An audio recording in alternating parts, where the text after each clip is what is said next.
Когда я записал первое видео о минусах жизни в Турции, я, честно сказать, думал, что об основных разочарованиях в этой стране уже рассказал. Но не тут-то было. Я вспомнил еще очень много разных ситуаций, о которых я не мог промолчать. Это было бы нечестно перед вами. Так что я решил записать еще одно видео о минусах жизни в Турции. Но перед тем, как я вам расскажу, почему я все-таки решил уехать после года жизни в Турции, вау! Подпишись на мой канал и давайте лайков накидаем, что ли. Я хочу, чтобы видео посмотрело как можно больше людей и надеюсь, что оно поможет другим людям узнать все нюансы жизни в Турции в 2023 году. Поехали! Вы, наверное, думаете, да какие еще минусы могут быть в такой замечательной, красивой и прекрасной стране. Кстати, полную картину, чтобы вы были в курсе всего, я предлагаю после этого видео посмотреть мою первую часть. Там надо 1000-то добить, так что переходите, смотрите и возвращайтесь сюда. Первое. Не нравится мне здесь постоянно ждать. Я поясню. Вы приезжаете, вам что-то нужно, снять квартиру, ищете. Ждете. Дальше ВНЖ получить, бегаете, собираете бумажки, всякие документы, ждете. Потом счет в банке сделать, бегаете от одного отделения к другому, где подешевле, подаетесь, ждете. В общем, постоянно нужно ждать, чтобы что-то. А потом продлеваться на ВНЖ опять ждешь. В общем, надоело ждать, едем дальше.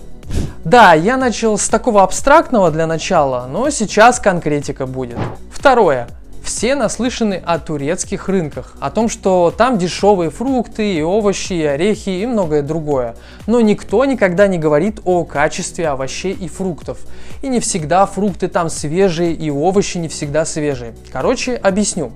Вы приходите на рынок и, допустим, хотите купить клубнику или черешню. Смотришь на прилавок, клубника крупная и берешь одну ягодку, пробуешь. А она вкусная такая, и ты смело говоришь «бир кило». Это типа 1 килограмм, пожалуйста. Продавец с довольной физиономией накладывает тебе клубничку, и ты приходишь домой и понимаешь, что половина ягоды какая-то совершенно не такая, как на выставочной поверхности, на прилавке. И так постоянно. То есть, давайте так, 50% того, что вы принесете, то, что вы видите на прилавке, 50% то, что будет гнилая ягода или попросту невкусная. Это факт. Спорить с этим трудно, бороться с этим трудно. За год жизни я так и не придумал способов с этим бороться, поэтому жирный минус за это Турции. А еще в дополнение про рынки это место, где высасывается из тебя вся позитивная энергия и все твои жизненные силы. Короче, сходив на рынок, ты возвращаешься домой с гнилой ягодой и абсолютно опустошенный. Почему? Потому что на рынке турки постоянно орут, постоянно тебя пытаются наебать. И все это забирает какое-то нереальное количество сил. Они как дементоры, которые высасывают из тебя все. Третье. Так как я живу в Анталии и могу говорить про этот город более объективно, хочу еще вас предупредить вот о чем. Наверное, мало кто знает, но Анталия имеет примерно 300 солнечных дней в году. Можете не гуглить, вот пруф.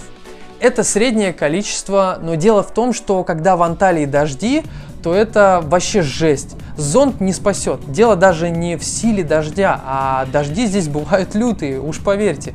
Дело в том, что вода от сильного дождя так быстро не уходит в канализацию. И получается, что Анталия это как какое-то большое болото, в котором очень медленно уходит вода. Из-за этого ты идешь по улицам, неважно где, и тебе приходится по колено наступать в воду, чтобы куда-то прийти.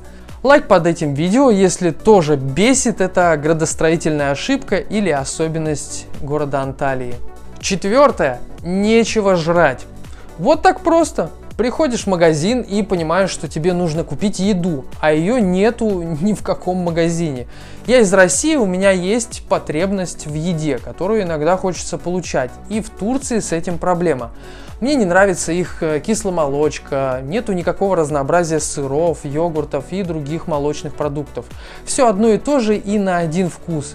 У них ужасная колбаса, это даже сложно назвать колбасой, какая-то красная сарделька, отдаленно напоминающая колбасу. Даже удивительно, что у них такой маленький выбор рыбы. Море в километре, а в магазине продают 2-3 вида рыб. Очень странно, ни креветок, ничего. В общем, Чё они их поймать не могут или, в общем, странно. Обобщим этот пункт. Не хватает разнообразия продуктов. Двигаем дальше. Пятое. Еще одна штука, которая очень подбешивает, это банковская система. До нашей системы им как пешком до Юпитера. Если ты хочешь перевести деньги на карту другого банка, у тебя взимается комиссия. Чем больше перевод, тем больше комиссия. Например, перевести 1000 лир кому-то на карту, у вас будет сниматься примерно 4 лиры, а это 16 рублей. И да, это не огромные деньги, но неприятно. Потому что я в месяц делаю много переводов, и это встает в копеечку. Кстати, дальше я вам покажу, сколько денег снимается у меня ежемесячно. Думаете, если переводить со счета одного банка на другой счет этого же банка, будет бесплатно? Нет. Тоже будете платить комиссию. А еще, если вы захотите снять наличные в отделении банка, вашего банка, в котором у вас открыт счет, вы тоже заплатите комиссию. И вот там комиссия очень существенная. Я каждый месяц снимаю деньги в банке для того, чтобы оплатить аренду квартиры. И с меня снимается более 75 лир, а это 300 рублей. Это происходит постоянно. Твой же банк с тебя высасывает денежки понемногу, по чуть-чуть, но он это делает нон-стоп. И я специально для вас посчитал, сколько я переплатил банку за один месяц. Итак, барабанная дробь, 187 лир.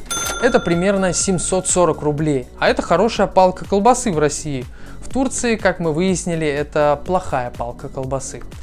Еще одна неприятная особенность банкоматов – это, во-первых, они выглядят как банкоматы из 90-х. У нас в России уже давным-давно современные красивенькие банкоматы. В Турции все печально. Будто попадаешь в прошлое на 15 лет назад. Так и снять денег вы не сможете больше 2-3 тысяч лир в день. Если вам нужно снять срочно большое количество кэша, вы не сможете это сделать. И вам придется ехать в отделение банка, где с вас дерут комиссию, будьте здрасте. Шестое. Цены выросли в 3 раза. Я не шучу, такого роста цен я не видел нигде. Разве что видео о Венесуэле. Но там вообще трэш в стране происходит. Да, в своем первом ролике я уже упомянул о небывалом росте цен за 1 год в Турции в целом. Друзья, кто не посмотрел это видео, посмотрите, здесь будет подсказка. Я очень старался для вас. А сейчас я затрону конкретно мой любимый продукт, который я уже не могу по соображениям совести покупать. Это говядина. Где говядина? Где она? Дайте мне говядину, или я разобью вам голову на куски! Давайте вернемся в прошлое на 1 год назад и посмотрим, сколько стоила упаковка говядины на 1-2 раза. Стоимость стандартной нарезки из говядины выходила примерно 120-150 рублей. Сейчас, как вы думаете, сколько стоит говядина? Такая же упаковка стоит уже 600 рублей. Это подорожание ровно в 4 раза. За 1 год. Даже меньше, за 8 месяцев по факту. Напишите в комментариях, сколько стоит говядина у вас в городе и из какой вы страны. Будет интересно узнать. Едем дальше. Седьмое. Депозит. Этот пункт связан в основном с недвижимостью. И стоит сказать сразу, что в Турции, когда вы снимаете квартиру, в частности на долгий срок, то вероятность того, что вам не отдадут депозит, близится к 100%. Как это происходит? Когда вы выселяетесь из квартиры, вы меньше всего думаете о депозите. Вернее, о том, что вам его не вернут. Вы занимаетесь решением своих задач и оставляете такой важный пунктик при выселении на самый последний момент. Некоторые даже оставляют его чуть ли не на момент, когда у тебя уже через 3 часа самолет, а ты бегаешь и пытаешься вернуть депозит. Так вот, турки всеми способами пытаются вам его не вернуть. Иногда доходит даже до абсурда, что хозяева специально тянут время или пытаются придумать какие-то нелепые и глупые отговорки. А если даже все-таки вы вырвали свой депозит просто с зубами, то по-любому турок кусочек ваших денег найдет, за что оставить себе. То докопается, что вы поцарапали мебель, то кружки не хватает, то ложки. В общем, если хотите вернуть депозит, начинайте его возвращать за 2-3 недели. Тогда шансов будет больше. Восьмое. И последнее, о чем я вам хотел рассказать, тоже немаловажное, а может быть и самое важное, это отказы в ВНЖ. Вернее, их необоснованные отказы или абсолютный рандом. Когда вы подаетесь на ВНЖ, вам могут отказать. Даже если у вас $1 000 000 на счету и вы точно не потенциальный иммигрант, который хочет в Турции зарабатывать деньги. Все равно вы имеете достаточно высокий и непрогнозируемый риск отказа в ВНЖ, как первичного, так и вторичного. Были случаи, когда отказывали люди, которые годами проживали в Турции. И Турция, конечно же, для них стала настоящим домом. Поэтому я не рекомендую Турцию к переезду в 2023 году. Еще в момент записи этого видео я вспомнил еще один очень неприятный минус. Это блокировка телефона. Когда вы приезжаете в Турцию, у вас примерно есть полгода, у кого-то год, у всех по-разному, когда ваш телефон просто-напросто блокируется, и вы с ним ничего не можете сделать. То есть есть вариант оплатить налог, но в 2023 году правительство Турции сделало таким образом, что оплата налога за ваш телефон, импортный телефон, которым вы пользуетесь здесь, не купленный на территории Турции, вы за него должны заплатить около 6,5, а может быть даже 7 тысяч лир. А это условно 30 тысяч рублей. То есть вам нужно заплатить за телефон, который может быть меньше стоить по стоимости, больше налог за то, что вы им пользуетесь в Турции. Это просто грабеж, я считаю, и огромный минус. Резюмируем, что в Турции поломалось за этот год. Цены выросли на все, в том числе на еду. Плохие квартиры за цены, как в Москве. Плохой общественный транспорт и такси. Климат и плюс, и минус. Менталитет людей, особенно южан, лишь бы нагреть и заработать на вас. Куча бездомных собак и кошек. Ужасная банковская система и отсутствие понимания, сможешь ли ты жить в этой стране в следующем году. Курящие люди и отсутствие культа спорта. Ну и, пожалуй, маленький выбор продуктов в магазине. Друзья, это видео поможет людям сформировать более реалистичное представление о жизни в Турции, без фильтров и сказок от разных блогеров, которые об этом почему-то не рассказывают. Спасибо вам, что посмотрели это видео до конца. Не забудьте подписаться на мой канал и поставить лайк этому видео. Напишите в комментариях, что вам еще интересно узнать о Турции. Увидимся в следующих видео. Всем пока!